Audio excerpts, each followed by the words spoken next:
Hi, I'm Chef Taffy, and I thought I would share with you some of my favorite equipment in the kitchen, some of the professional tools I like to use, and home cooking tools I like to use, and hopefully answer some questions that you might have about some unfamiliar equipment that I use in some of our cooking videos. And I'm going to start with one of my favorite pieces of kitchen equipment, a Microplane Zester. This actually started as a piece of woodworking equipment, and if you work with wood, it might look familiar. Somebody realized that it could be useful in the kitchen. So this is the original Microplane Zester, which is now also a brand name, but this is a plane. And now you can get them with handles, all different shapes and sizes. And they work really well, not just for zesting citrus, but for shaving chocolate, for shaving aged cheeses like Parmesan, and grating spices. I use them for my fresh nutmeg. And just to show you what a more traditional citrus zester looks like, I have a citrus zester here that's used just purely, it's really not used for anything else, for pulling the zest off of lemons, limes, oranges. These are great, but I like to keep this in my knife kit because I can use it for so many applications. Another piece of equipment that is indispensable in my kitchen is a sieve or a strainer. Some people use it as a sifter. And they are, I think of them as mesh sieves or stainless steel sieves. And they come in lots of different sizes, so you can place them over bowls, over pots, over pans. And they come with different gauges of mesh. So the very fine mesh for straining something that you want to be super smooth, super silky, or a larger mesh for straining something that you may want to just hold back the large pulp or large seeds, something like that. They have a lot of uses. I mean, you can always make a cup of tea with a small one. You've probably seen that before. I strain sauces, I strain soups, I strain custards and puddings through them. Anytime you feel like you might have egg that has hardened up a little bit in your sauce, let's say you make a bechamel, or what's the other one that we love, hollandaise, just to really make it really smooth and luscious. And you can find these just about any kitchen equipment shop or even maybe a hardware store, and of course in this day and age online, anywhere. All right, let's talk spatulas. What are they? Why are they? What do you do with them? Why are there 10 different kinds of things called spatulas for the kitchen? I need answers. I need answers. I need help. This is a spatula. This is a spatula. These are spatulas. But they all have different uses, and they all have different reasons for existing. And you should have one of every one almost in your kitchen. This is just a simple, basic spatula for, let's say, frosting, spreading cream cheese, or just utility in your kitchen. This is a heavy hitter, offset spatula. This works for spreading batter into a pan, for obviously frosting delicious cakes, for lifting, especially if you have more than one, for lifting something up out of a pan that's delicate, a cake, a bread, pancakes, whatever it may be, and moving. It actually has a lot of uses, and I don't see it very often outside the professional kitchen, but it's a great tool to bring home to your own kitchen. These are what I think of as rubber spatulas. Nowadays they're usually made out of silicone, and they're heat safe, which is good. And you can find all different types. This has a wooden handle, and the actual spatula part a lot of times comes off, so you can wash that wood underneath or at least let it dry. This is a nice thin one for getting into tight spaces. This one has a firm core, so it's more stiff. Useful for getting something that's thicker, like nut butters or ice cream. The last nut butter out of a jar, something like that. It'll get into the little nooks and crannies, but it will give you the stiffness you need to work with it. It gives you an advantage. And these are pancake turners, flippers, or another kind of spatula. And obviously this is for cooking eggs, making pancakes, anything. And these should be, we hope, heat safe. And actually you have to be careful because sometimes you can get nylon ones that are inexpensive but will melt in a hot pan. And obviously you don't want melted nylon in your breakfast, lunch, or dinner. And metal is great, but you have to be careful with those if you have a nonstick pan or something with a delicate finish on it, because you can scrape that. So it's good to find silicone or something that has some give, but is also heat safe up to a high temperature. And now you too are a spatula expert. So with some of the recipes that we have made, we have used molds for fat bombs, jellies or gelatin molds, and popsicles, frozen desserts. So I just thought I would show you some of the molds that we have used, or that I use. These are silicone molds for molding candy, for molding fat bombs. They work for ice too. The great thing about them, unlike the old molds that were out of hard plastic, these are flexible. So it makes it real easy to pop out your candies or your fat bombs or your gelatin jellies.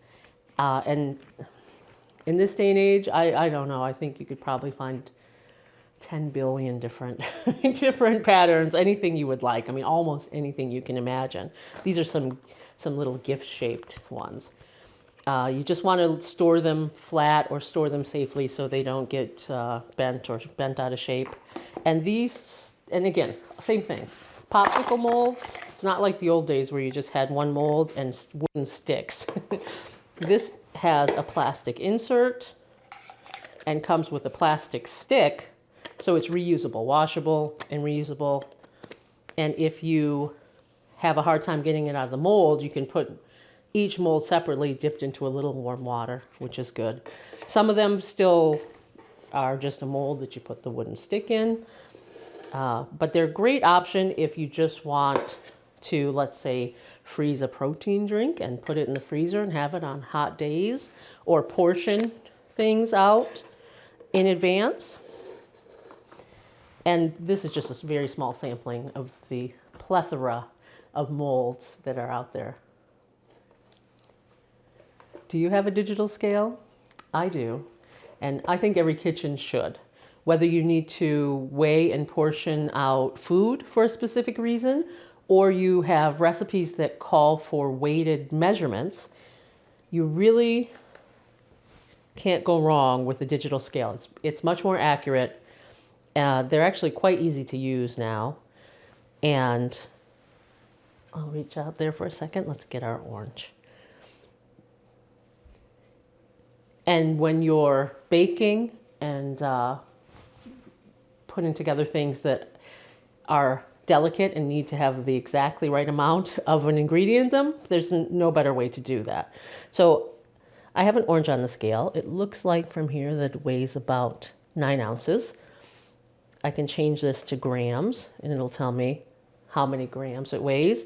And if I zero this out, it should work. Now there's no weight on my scale, and I can add something else onto the scale and it'll tell me how much it weighs. So if I need to weigh out butter and then add something else to that, like salt, I can continue to zero it out so that it will tell me the weight of each ingredient I'm adding, but I can continue to add it to the same bowl. Or if I want to add the bowl and then put the weight back to 0 and continue to add ingredients, I can work on that same scale, which is really convenient versus an old-timey scale. And they're great for Keto Chow. Here's another piece of equipment that I personally can't live without. I use a whisk each and every day, probably 5 to 100 times a day. And there's a lot of different whisks out there. You can find plastic ones, silicone ones, stainless steel. You should be comfortable with them for what you want to do. personally, I choose stainless steel whisks that have a solid handle and in which the wires can't move. So a whisk like this, it's small and it has something to bolster the wires, and that works well. But if you have a lot of work to do with them, you want the wires to be completely encased so that they can't move. That'll give you more strength and it's sturdier. This is a balloon style whisk. This is a French style whisk. And they serve different purposes. If you wanted to whip something up and add a lot of air to it, you would want a balloon style whisk, like whipped cream, for instance. If you wanted to whisk a sauce that you're not going to work a lot of air into and you're working in a pan, you would be more interested in a French style whisk. And then you have all different sizes. So if you've got a small pan, you've got a small whisk. If you've got a big pan, you've got a big whisk. These are filled with silicone, so nothing can get inside, so you don't have to clean into the handle, which is a big bonus. I think once you have a whisk, you don't go back. You make your vinaigrettes, you make your sauces, you make your Keto Chow, you make your frothy coffee. I use them for everything. They're indispensable. So here are some more, for me, indispensable kitchen tools that I use every day. And that I get a lot of questions about. What's the difference? When should I use one? When should I use another? This is parchment paper. It's become, although it used to only be in a professional kitchen, it's become very popular in home kitchens in the last few years because it's convenient to use. It makes cleanup easy. And it has its place, and it's a wonderful tool. We don't have to use it on everything, though. We have other options. Wax paper. Not nearly as common as it used to be, but still very useful, especially when you just want to keep something wrapped, like cheese, for instance, that really doesn't need to be in plastic, or if you don't want to use plastic at home anymore, or you just want to keep something from sticking when there's going to be no heat applied. We don't want to put wax paper in the oven. Parchment paper in the oven, wax paper in the refrigerator.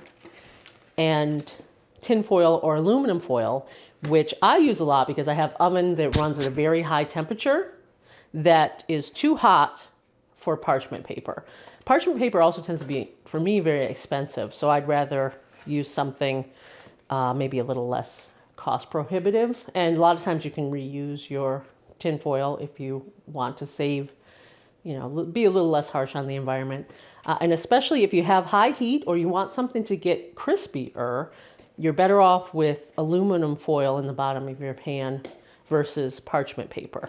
I was taught to cut parchment paper to fit into the bottom of a pan so that the item would hold its shape and have a nice shape to it. And it just allows you to pull something out of a pan that might get stuck. So for instance, a wedding cake in a deep baking pan.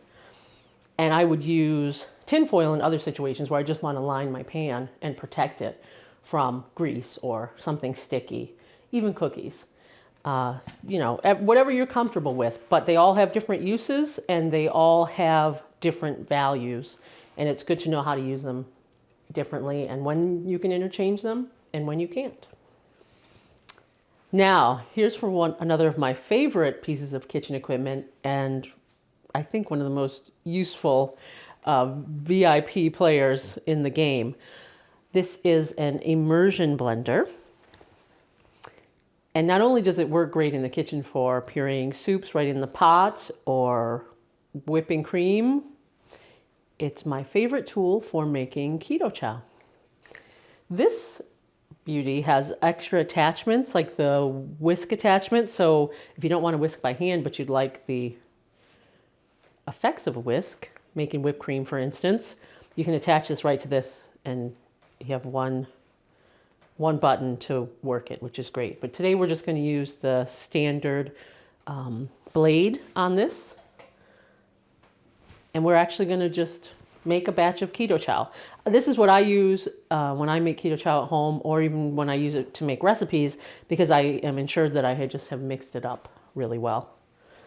And I'm going to show you how I do that. I like to use heavy cream in mine. I'm going to put about 4 ounces here, whatever fat source you prefer. And And I'm going to use 1 scoop or 1 packet of chocolate Keto Chow.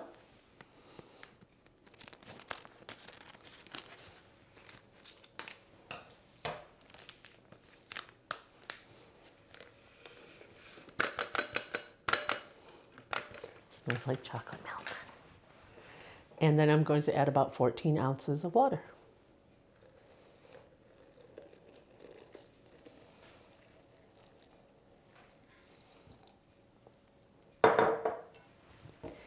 And what makes an immersion blender is that it needs to be immersed in the liquid to work. So you don't want to turn it on and then plunge it in. Because most of us have learned the hard way that that's how you make a really big mess. So always remember, especially if you're doing something hot, always remember, and this is warmish water because that's going to help to blend the Keto Chow, to fully immerse right towards the bottom of your pot or container, and then start blending.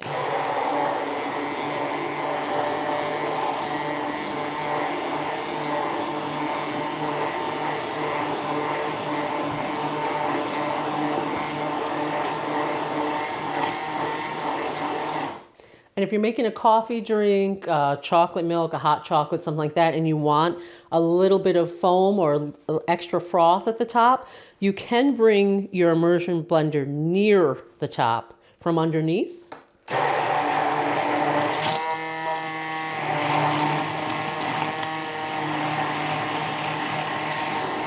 And that will start to work in and incorporate some air and make it nice and light and frothy.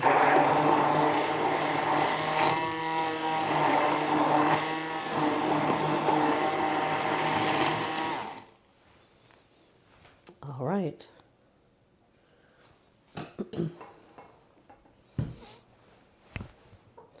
And that's it.